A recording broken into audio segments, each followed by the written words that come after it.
You're listening to the Adventure Sports Podcast. Thanks for adventuring with us as we discover what incredible athletes and outdoor enthusiasts are doing all over the world. Now here's your host, Kurt Linville.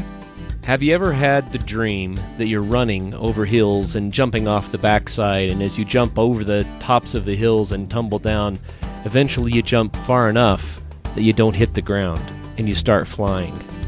I've had that dream my entire life, and today we find out how that dream can be a reality. We have Emmy Carvalho with us, and Emmy has been hang gliding and paragliding now for 11 years, and he is coming to regale us with all the amazing stories of what it's like to fly under a kite.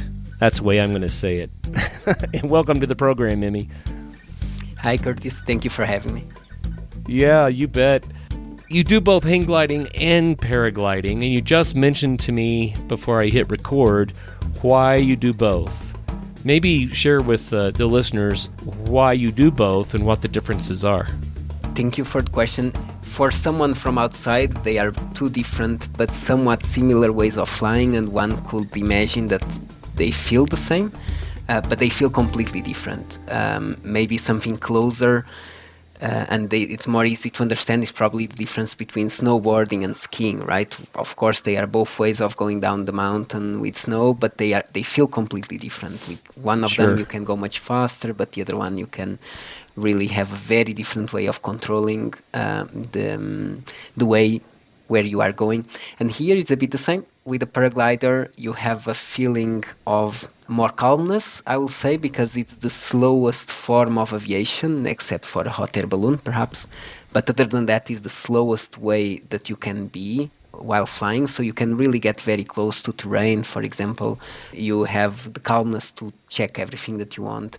You can make it more extreme as well, but I'll start with that angle.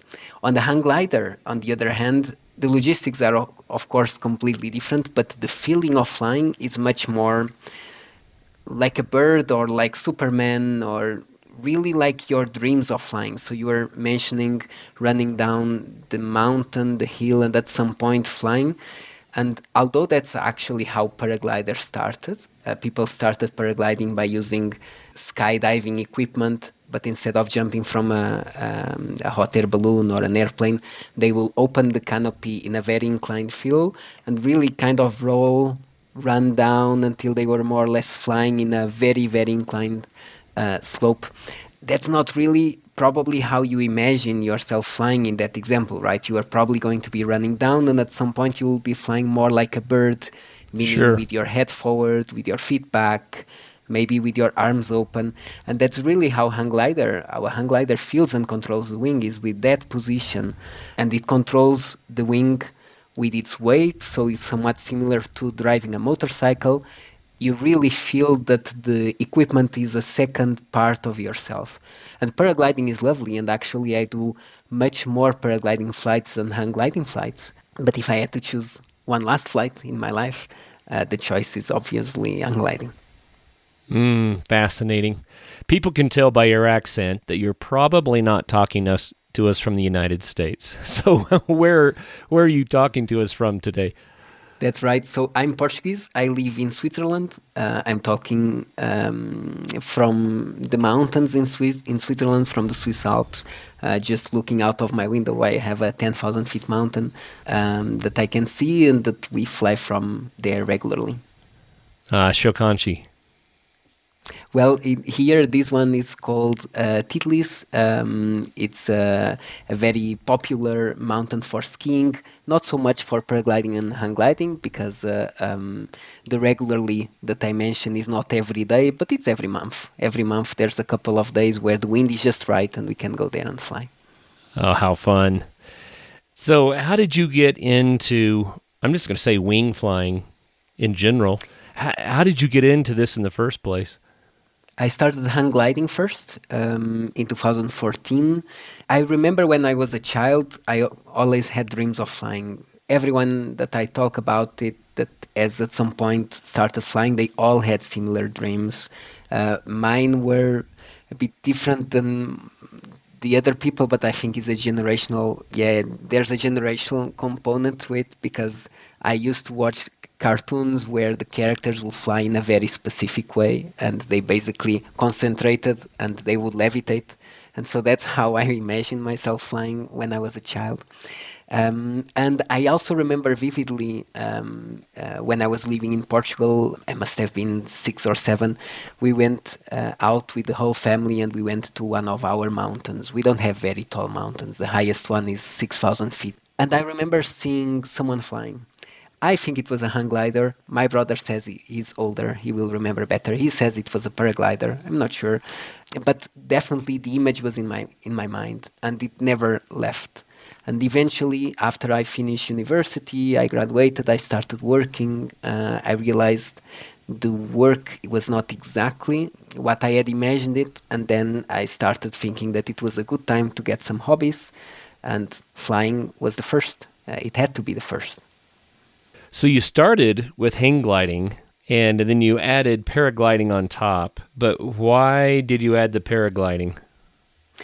So when I was choosing what to fly, I looked into the different options. It was clear that I wanted to fly something without an engine, because it's like driving a motorcycle or cycling. Of both allow you to do different things, but only one of them is really connecting with the nature, right? Motorcycle is lovely, and I have my driving license, but you are not really connecting with the nature, at least not the same way as when you are cycling.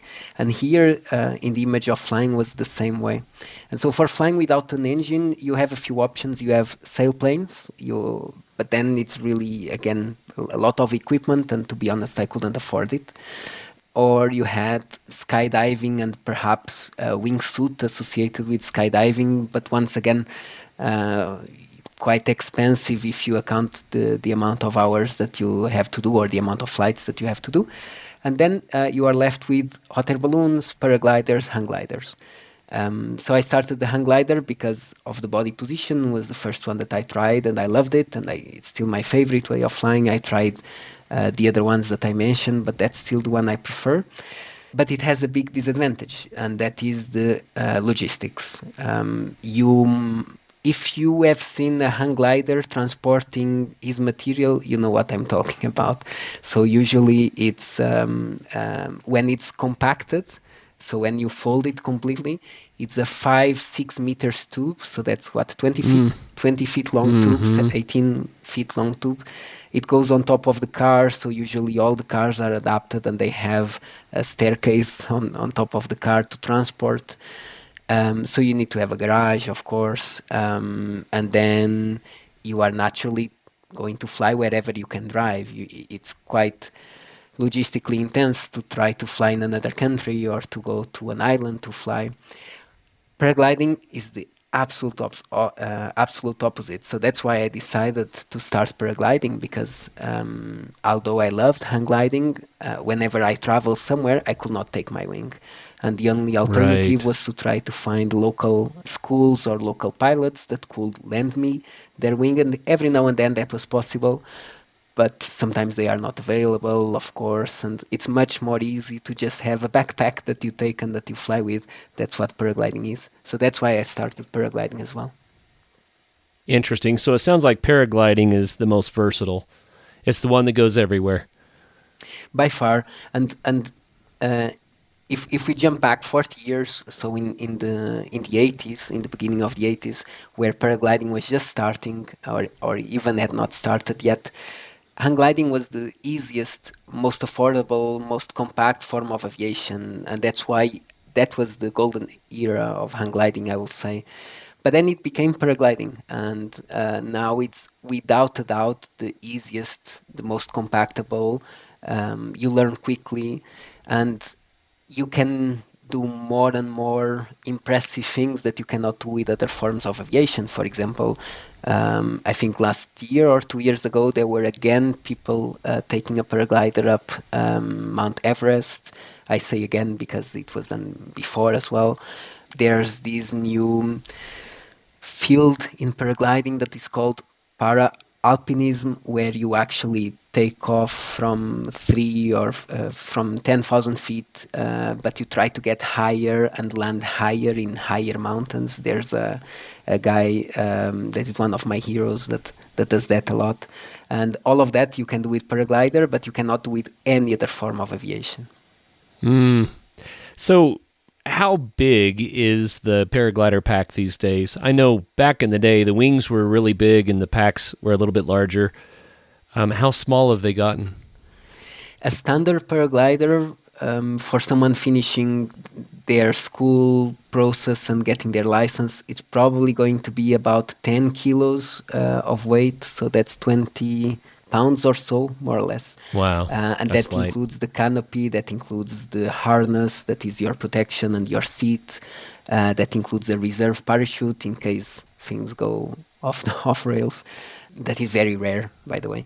And that's the standard one. But then you have the extreme light direction, and the lightest gear that you can get at the moment, it's basically 2 pounds everything together. No way. It's a little backpack that almost fits in your pocket.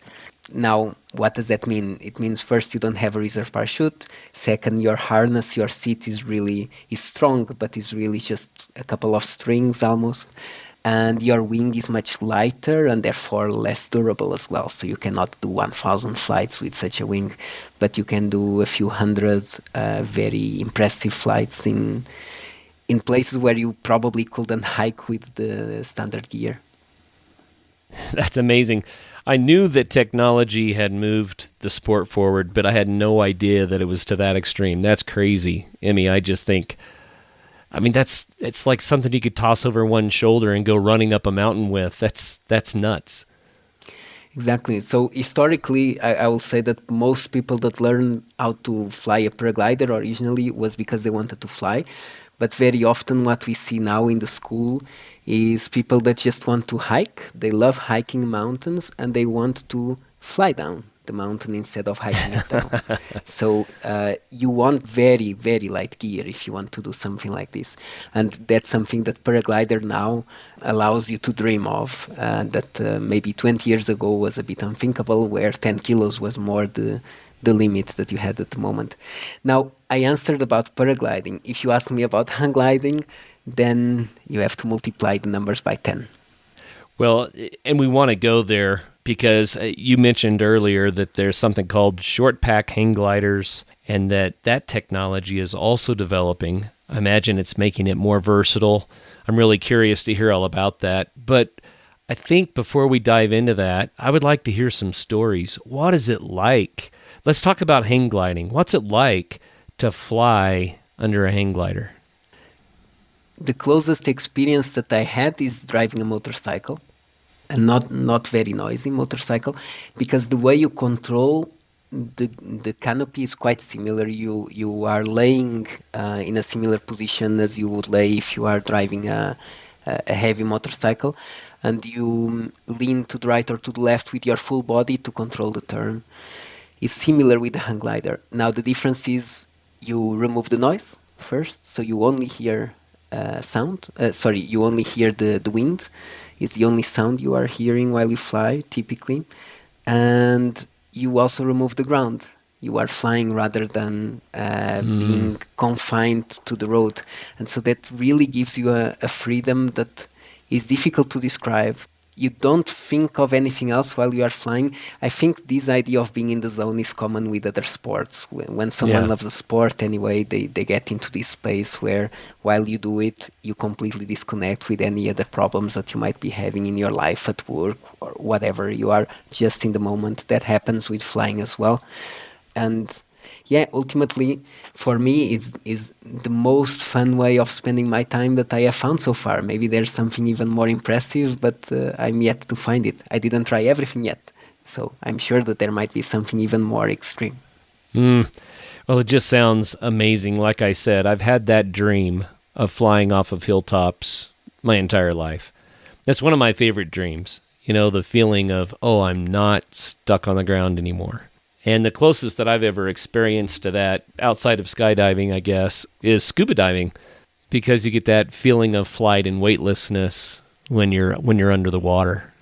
but then it's slow and you have a lot of equipment and you're breathing through a hose and you don't have the same lightness and freedom that I would assume that you would feel with a hang glider. I agree. I've tried scuba diving only twice. I quite enjoyed it. Both of them were activities that made me feel more connected with nature than usually. Unlike yeah. if you are just skiing on a piste, for example, where it's very fun, but it's not really a moment of connection with nature per se. Unlike, for example, if you are ski touring or if you are off piste or if you are hiking in a place where no one else is, right? I think both with the scuba diving and with flying, you quickly get that situation where you are in a place where everyone else is quite far. Yeah. And it's not exactly like an astronaut going around the moon. I think I don't remember his name, but in the Apollo 11, the first trip to the moon, there was Neil Armstrong and Buzz Aldrin, and they were in the moon, and there was the third guy that Right. stayed in the capsule. I don't remember his name. Apologies for that. And he was the human in history that was the furthest from any human ever when he was on the other side of the moon. And I think that's a bit of what you get there when you are paragliding, hang gliding, scuba diving, is really this sensation of you are away from the rest of humanity. You are really connecting with the nature around you. I feel it more with hang gliding and paragliding, but that's also because I've progressed to a more advanced level there than with 2 scuba diving days. I would imagine that maybe there's some connection there as well. Interesting. Will you describe for us one of your favorite flights on a hang glider? Just take us step by step from launching from the ground until you land, just so we can get a feel for what it's like. Yeah, so probably my favorite flight happened 4 months ago, 3 months ago, in November, beginning of November. It was a place where I have lived for many years. That's actually where I started my paragliding school. And I have flown there with a paraglider very often, but not with a hang glider. Logistics. Again, we'll get to that. But this time I'm not living there anymore, and I made a trip there, and I really wanted to fly a hang glider. So I took it. The wind was not exactly right to the place where we were planning to fly, so we had to find an alternative location. That was funny because I knew the place very well and I've never flown from this other location. I had to take off in a different direction than where the landing was, because we always take off and land against the wind. That's really our driving force, the wind. So in order to make it to where I wanted to go, I had to take off, gain height, and then make a transition with gaining height along the way until I got to the landing area. I had other landing options. I could just fly forward and land far away, but those landing options will be a logistical nightmare because then there were no roads. I will have to hike for 1 day or something like that to be back into an easy place. But the wind was just right, was really perfect. I had my original hang gliding instructor there with me as well. We both analyzed it. We both thought that the conditions were perfect for soaring. Soaring is when you have strong wind coming against a hill or against a mountain, and as the air is rising because the wind is going up the mountain, you can take a ride and you go up as well. So we both thought that those conditions were perfect for our plan. I took off. I had to gain height. It was a bit difficult in the beginning. I definitely thought about, I'm gonna have to land there. Where's the best place to land that is not the worst logistical option ever? Will I have to carry the hang glider back? I was already thinking of that. That was the worst part. Luckily, I explored a little bit the area to find some areas of the mountain that were more inclined, because those ones, it's often where you have the best lift and you go up more easily. So I was able to gain the height and then start making the transitions to go to the standard place where I was going to land. That is quite a large beach it's almost 1 mile, so it's super easy to land. There's no one there as well. And then it was thermic in that region, while like it's very common. So thermals are basically bubbles of warm air, and warm air goes up, and again we catch a ride. Any air that is going up, we try to catch a ride. So I was able to keep flying for quite a bit longer. And eventually I got a bit scared because I got into a situation where I had one thermal on my left, one thermal on my right, and but I was not in it. And when this happens, basically both thermals try to push you away from them because the inside of the thermal rises faster than the side of the thermal, and so that makes your wing tilt a bit to one side. And I will tilt from one and tilt from the other, and then I felt, oh, I don't really have the full control of direction here that I would like to have. So then I pushed a little bit more inside into one of them, and then I thought, okay, I had enough time to go landed on the beach, went for a swim immediately, and the pleasure was so intense. It was completely non-sexual, but orgasmic in the sense of how pleasurable it was. It was, I imagine, I've never hiked incredibly high mountains, but I imagine that it's a similar feeling to when you get to the top of a mountain that you have really dreamed about getting there. Maybe you attempted it and you failed the first time. So it was a similar, very intense feeling of pleasure and of accomplishment as well.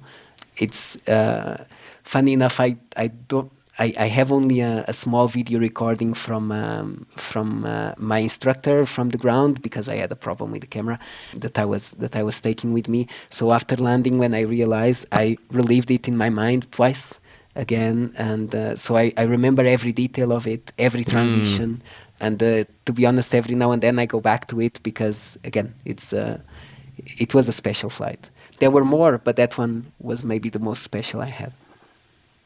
I love what you just said about replaying it in your mind a couple of times so that your memory could stick and you could hang on to that.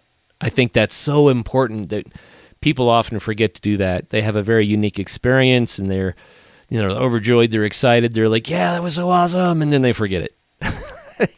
Fully agree, and I think that the typical approach that we have to try to avoid that situation is recording, right? But that also misses it. You do forget the details, of course, and sometimes and I find myself in that position all the time, unfortunately, of recording so that I will remember the moment, but that also changes how you live the moment.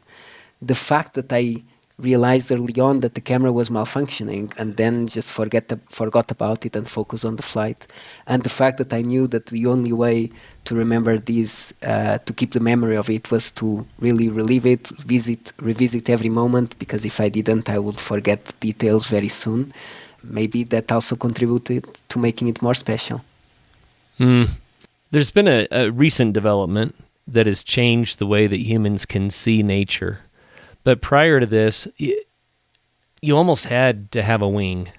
And what I'm talking about, of course, is drones. You see videos now, and the video's not glued to the ground anymore, right? People can fly around and show you the bird's eye view, and I just think it's so breathtaking to see what that looks like. So what was the scenery like on this flight of yours? It's quite interesting that you are, just before answering, that's exactly what my... I don't remember the right word in English, but the eye doctor. Optometrist. Exactly. What he used to tell me, that he doesn't see the need to go on a flight because he can see all of those images, right? But how do I phrase it? If you love a specific sport, let's imagine football, soccer. I mean, it's very different to score a goal or to see someone scoring a goal. I mean, it's very different to score a goal in the final than to see someone scoring a goal in the final. And that's, of course, true for any other sport. It's very different to see it than to do it. And here, completely as well. Of course, with the drone, you are seeing it, but living it, being there, it's a whole other thing. So the scenery in that one was... A friend of mine that was around as well, a photographer, he called it Martian-like, because so the flight was in Cape Verde. Cape Verde is, we often call it the African version of Hawaii. It's very mountainous because it's volcanic. It has much less rain than Hawaii, so as a consequence, it's much more dry, and you don't have a lot of vegetation. But it's quite impressive in terms of the landscape forms that you can see, the extreme peaks that seem to come out of nowhere. Yeah, it's incredible what volcanic islands can look like. The beach was, like I mentioned, about 1 mile long, of dark sand, quite hot once you land in the afternoon, Right. and that's why it's very thermic. And it was a small town. There's a small town nearby, of maybe 100 people living there. It's really small, so it also feels quite exclusive in a way, not in terms of being expensive, but just in terms of being difficult to get there. And while I was flying, of course, at some point I'm flying over the ocean as well, so you could imagine the full blue of the ocean all around you at some point. That was quite impressive. Have you ever gone through all the hassles of getting on the plane, security, luggage, long waits at the airport, all that kind of stuff? And then when you finally arrive at your destination, not only are you worn out, but you also might feel a little bit disconnected. I know that I do when I hopscotch around the planet on a plane. That's one of the reasons why I love the great American road trips, where you get to drive from one place to another and connect all of those dots. You get to experience the changes in the terrain and the weather and the people and the communities. This is one reason that I am excited to present to you our new sponsor, Outdoorsy. Outdoorsy offers a different way to travel. With Outdoorsy, you can rent an RV or a camper and turn the drive into part of the vacation on your schedule with your people and with way more flexibility. Listen, most trips focus on getting somewhere. Outdoorsy is about the part in between. With Outdoorsy, you can rent an RV or a camper and travel on your own terms. No TSA lines, no strict schedules, no rushing through airports. And for extra convenience, Outdoorsy even offers RV delivery and setup in many locations, so you can enjoy the experience without having to worry about the logistics.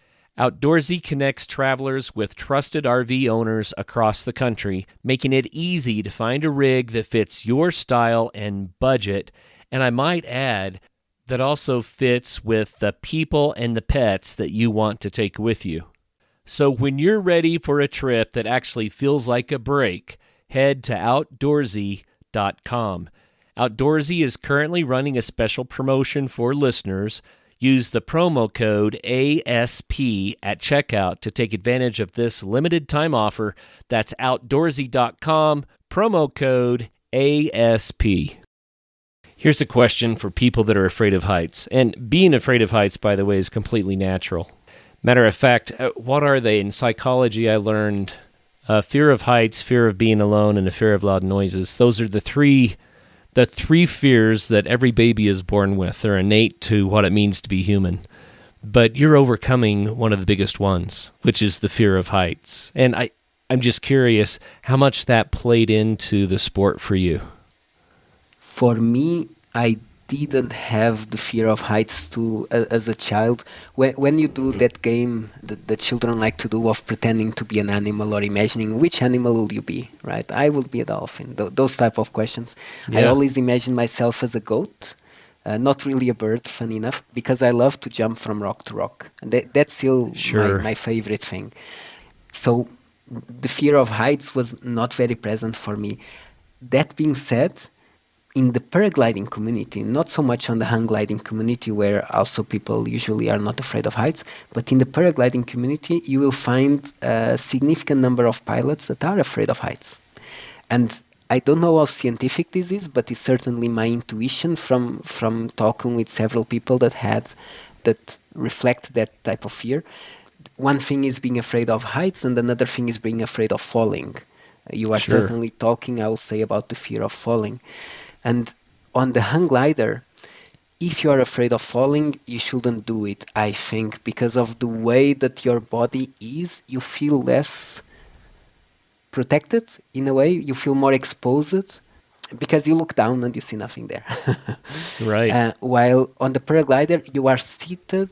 It feels a lot like being seated on a car seat with your driving wheel, and you can look underneath, you can see there is nothing there, but you feel really quite, it's quite a comfortable and common position to be in, that you have it already from somewhere else in your life, again, like driving your car.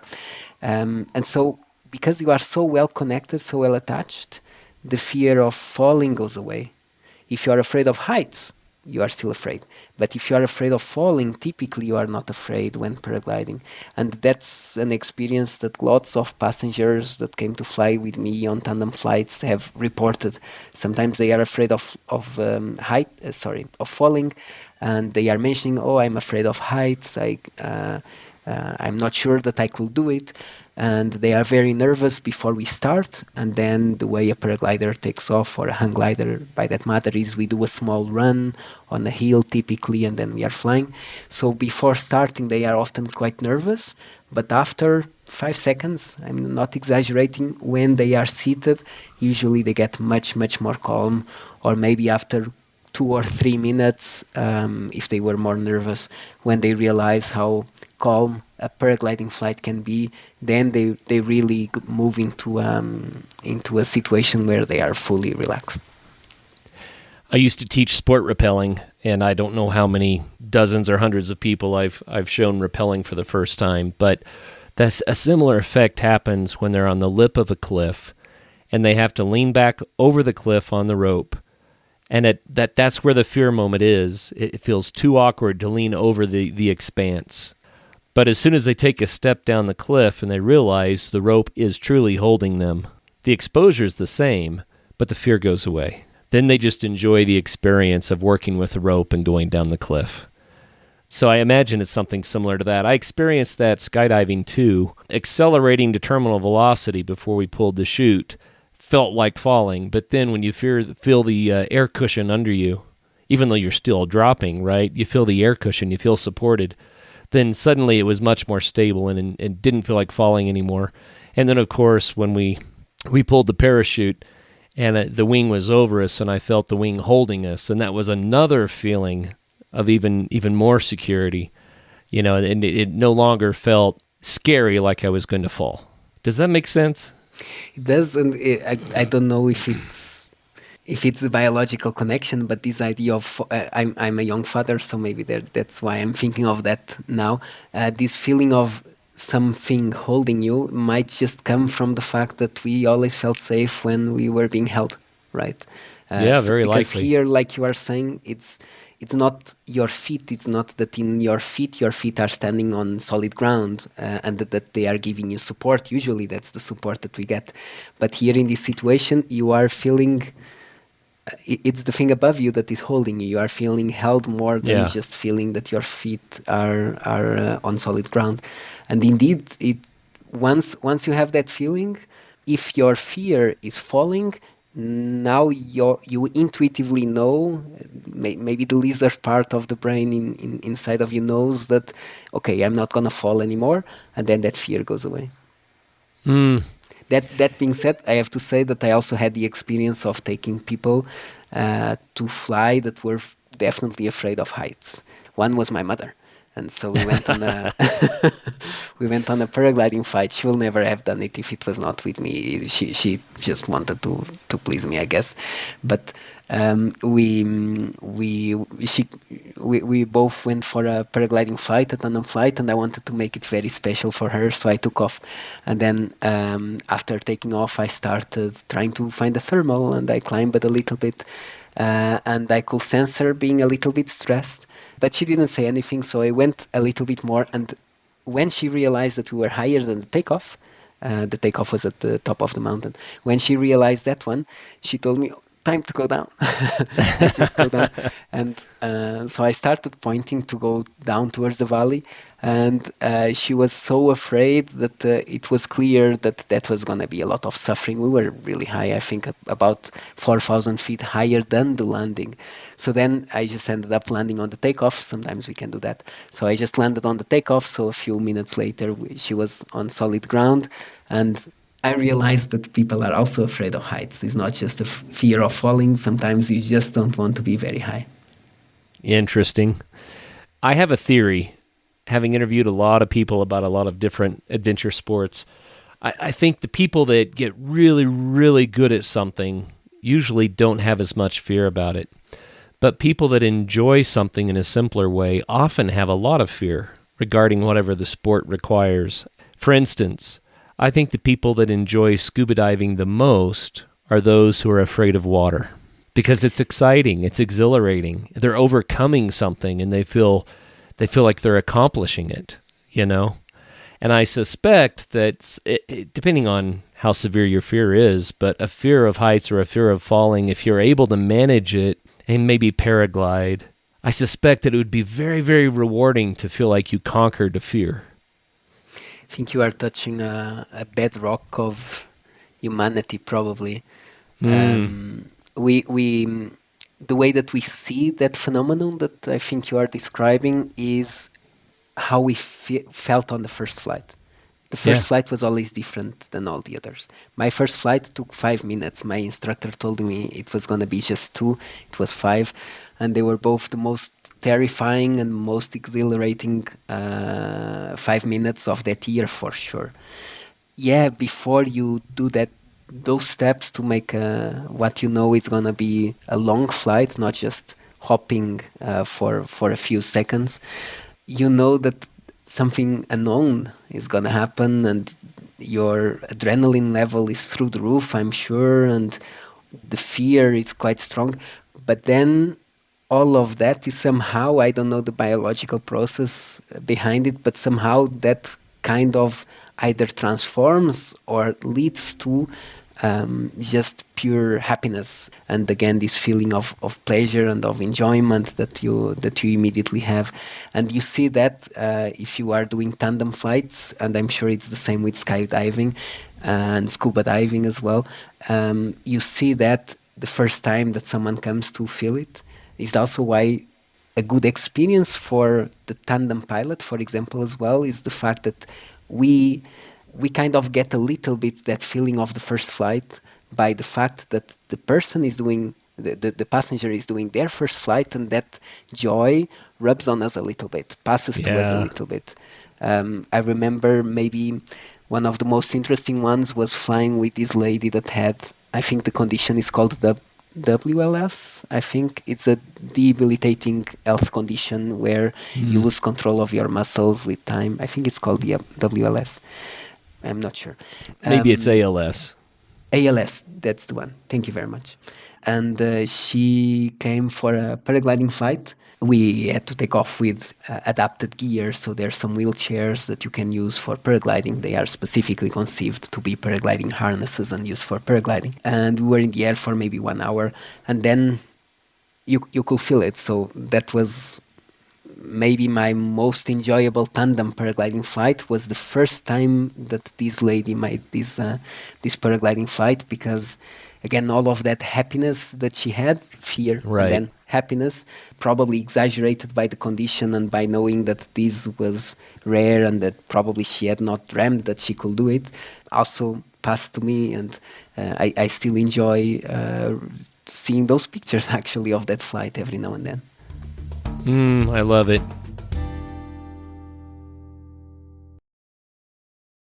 Well, we really need to talk about the future of the hang gliding wings. What's happening with making them more compact? Yeah, so funny enough, the most used compact hang gliders, the short packed ones, they are models that are 30 years old, 30 to 40 years old. They are not exactly new, but they are somehow making a comeback, and there is a discussion going on the hang gliding community of where the future is. So looking at the hang glider community as a whole, we have less pilots every year because pilots are getting older. Eventually they need to stop. It's a little bit of a physical sport, and there's not a lot of new pilots. So there's a decline. There's an increased age. There's less schools than there were 20 years ago. There's less new pilots.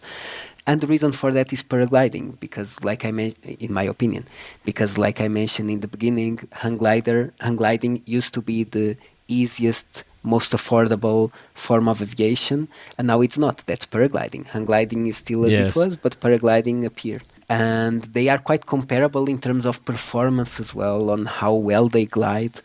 Hang gliders are still better, but the logistics are completely different, as I explained before. So there's this discussion of how could we keep the sport alive, because if we don't do anything, it's gonna eventually old people will die, and the sport will kind of disappear. We see manufacturers going out of business. The schools are less and less, and there's 2 or 3 different ideas. All of them are attempted somehow. So one of them is that we should just have more visibility, so do more introductory classes just to have more visibility, because you see paragliders everywhere in every mountain that you go, but you don't really often see hang gliding pilots, and maybe bringing it to a park in a city where people can do a small hop and just be flying for 2 or 3 seconds, but have a very unique experience that they wouldn't otherwise have, might be a way to grab some of those people to start then hang gliding. So that's one of the directions. The other direction is performance. That's the historical direction that hang gliding went with. That's still what makes the difference between hang gliding and paragliding.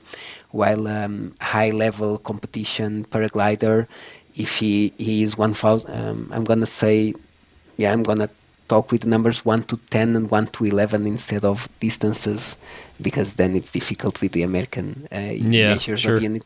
So if you are 10 units of altitude with a high competition paraglider wing, you might fly forward 120, 130 units. So this is easier again with So that's a glide kilometers. ratio. Correct, exactly. Yeah. So if you are if you are 1 mile above the ground, you can go forward 11, 12 miles or so with a high level Nice. competition paraglider. While a standard beginner level wing, it's maybe just half of that. On the hang glider, it's about 18 to 20. It can get even a little bit higher with some rigid wings. That is a format as well where the sport has evolved. So there's a big difference there, and there's still some hope from some of the pilots in the community that that's the direction to keep going. As long as we have higher performance, some people will always want to hang glide instead of paraglide. And then there's a third vision, that is, we will never in the hang gliding world have more compactable wings than paragliding. That's impossible. That's never going to happen. Yeah. One is aluminium and the other one is plastic. So I think that answers it straight there. But if we get some very compactable, easy to assemble hang gliding, we will get suddenly a lot more people flying. And the reason for that is because it's going to be easier to transport, it's going to be possible to go to different places that you couldn't otherwise do. There are flights that you cannot do at the moment, or you cannot do with a standard wing because of the difficult to access it, that you'll start being able to do with these compactable ones. And so suddenly you are opening up new worlds, even places, even things that you might not be able to do with a paraglider. At least 5 years ago. Now there's another paraglider model of wings, the parakites, that are maybe also going to threaten that option. But in any case, I strongly believe that that's the direction that hang gliding should go in order to get more pilots. So instead of just making wings more performant, is making wings easier, make it so compact that I can put it under my bed and that I can take it inside of my car. I can take it up in any cable car. I can take it in a boat, maybe even a kayak if I want. And then suddenly there's a lot of new things that I could do. I did a few adventures recently in the last 12 months that I couldn't have done with a standard hang glider. And I'm an experienced paraglider pilot, but in terms of hang gliding, my level is very intermediate. I'm not a full beginner, but I'm not a very experienced pilot either. But all of those flights that I will mention, I'm sure that I was either the first or one of the first pilots to do, and they were only possible because of the compactable nature of this hang gliding. So how do you make it more compact? I mean, you'd have to put joints in the longer members, some sort of a joint that you click together or something. Correct. So there's some steps being done by different manufacturers at the moment, and a British one that didn't announce yet, but we know that they are working on a more compact version of hang gliders. There's also a Swiss pilot that has created a more compacted demo. It's not really ready for production, but it's initial stages, so we might hope that in a few years that might be a production ready hang glider. And they use different strategies. The one the one that seems to be the most maybe industry ready is the strategy that model, that is the 30-year-old model, does. That is basically the aluminum tubes, they are compactable or separatable into 3 different components. So basically, instead of having the 6 meters one, you get 2 meters. So, 30 feet, you get 10 feet. Sure, that works. And I got the numbers wrong. 20 feet, you get 6 feet, sorry. And then suddenly it's more easy to transport it. Now, it takes much longer to assemble it. So that's the pain, the current pain. The hope is that with the new developments, that assembly will also be faster. So at this stage, to give you some numbers, if I have my paraglider, I get to the top of the mountain, I get it ready in less than 10 minutes. That's standard. If I have a standard hang glider, it takes me maybe half an hour. If I take one of these compactable hang gliders, a short packed hang glider, it will take me about 1 hour. So you see, it's more and more. So getting something that is faster to assemble, faster to disassemble, less prone to human error, but still keeping the mentality and the vision of having it as short packed as possible, that will really, in my opinion, make it much easier to be practicing this sport, and therefore many more people will do it. You know, in my mind, I'm thinking about tent poles and the shock cord that holds them together. Do they use shock cord in these hang gliders to help get the pieces together quickly? We don't. That I know that was a direction that design had about 30 years ago. We had something called bow gliders. Of course, I wasn't flying. I never flew one of those. But those were gliders that would basically have a very strong line that went much further than where the typical front of the glider is, and from that one, from the very front, you will then have some cables connecting to the side of the wing, and that was keeping it under tension. And then you'll have that system in the main aluminium process. That's an interesting option. I'm not sure if or how to integrate that one, because, for example, with the aluminium, we want to be quite sure that every time that we are assembling, we are not creating small deformations, because the small deformations have an impact if we are relying on it to fly. But I'm sure that this could be developed in such a way that you put the necessary protections on the extremes of the aluminium, right, to avoid these small deformations, and you could still use it. I think that's an interesting concept. I'm gonna propose it probably to this Swiss pilot that is working on it, to see what he thinks. Yeah, take it and run with it. I mean, if all the pieces are already tied together with shock cord and they fold up, and all you have to do is just pull them out and then they'll snap together, then of course you have to have the locking mechanism that makes it secure. But that could be external. I don't know. Just a thought. It might speed it up. Yeah, absolutely. I agree with that. Currently, we have locking mechanisms in all pieces, right? All of those pieces that are not together, they each need an individual locking mechanism, right? With some redundancy as well, as you could imagine, since it's aviation and you are flying. So actually, with your system, we'll need much less with that concept. Now, how to make that happen, it's certainly a discussion, and probably in the industry, maybe people have already thought about it. I don't know, I'm not in the industry of designing hang gliders, but that certainly rings to an element of a little secret sauce that might be there and might be the way to get it fast. Because the issue, or the strongest complaint I have with my gear, it's how long it takes to prepare it. I mean, the benefits are worth it, I will say, but it does have that limitation. Yeah, people would think, well, man, you're getting ready to fly. Why does it matter? But think about your mountain bike that way. If you had to put your mountain bike together from scratch every time you went on a ride, how many rides would you miss? And ultimately, let's be honest, we don't live 30 or 40 years ago. We live in a world where everyone likes to be more comfortable and likes things to be easier, right? That's just the reality.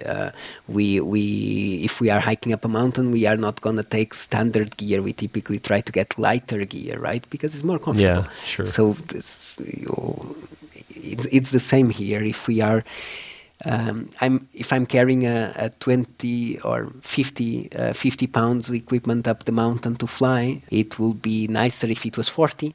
If it takes 1 hour to prepare, it will be nicer if it was 40 minutes. So anything there that we can improve will make the sport more easy, more accessible, and therefore more people will be interested to practicing. Naturally, as long as it doesn't suddenly become ultra expensive, because then, of course, that will be a limit on itself. Sure.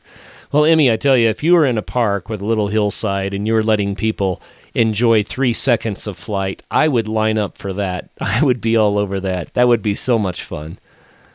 Well, I know that most of your listeners are from the United States, so I have to shout out to the USHPA, that is the United States Hang Gliding and Paragliding Association. They have you can go on their website and you can quickly get familiar with all the hang gliding schools. I think if you just write on Google also hang gliding map USA or hang gliding map world, you find a very interesting map with all of the schools around the world, or at least many of the schools around the world. This was developed by an American pilot, and therefore it's much more thorough in the USA, so that's quite a good source to start. And in California, for example, where one of the most active schools is they are often doing this type of small dune flying. You could even say that they are, in a way, the next generation of the Wright brothers, since that's also how they started to fly in the dunes. So it's the same type of flying that they are doing there. And to a few seconds flight, you do it on the first day. So you can just go, you have one class, you don't need to take the full license, you have the full support of the school, and it's not very difficult. It's long to get the full license, but with the support of a school, is relatively quick to do your first hops. And again, it's a different feeling. It's you should try it if you can have the time, and I recommend everyone that might want to try, that might have dreamt of flying, that this is possible, of course. You also are a paraglider instructor, and you have a school, so share that information with us. Yeah, so I have a school that operates in Switzerland, in the Swiss Alps. It's also certified under the British system, so that means that we give both Swiss licenses and British licenses.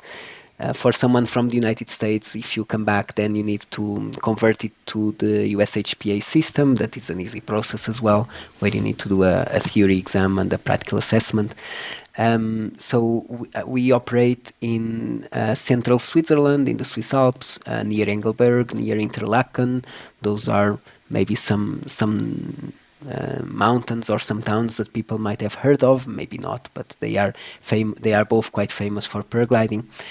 We also do paragliding trips worldwide. My favorite thing about paragliding is how easy it is to fly anywhere that you go. And that's really why I started paragliding. Like I said, hang gliding has that difficulty, and that's why I also started paragliding.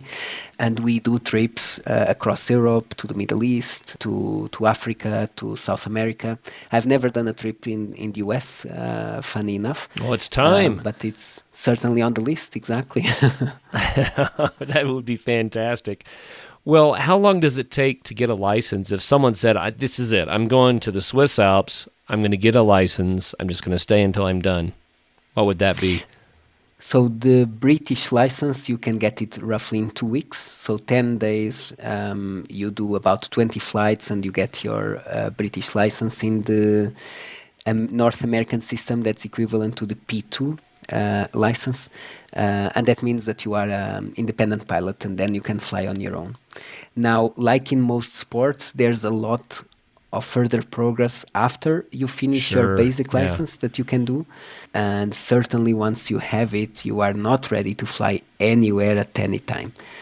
Well, at any time, no one is ever, because we are always dependent on the weather, but even anywhere, because some places will have the characteristics that you learn with, and that's where you are capable of flying.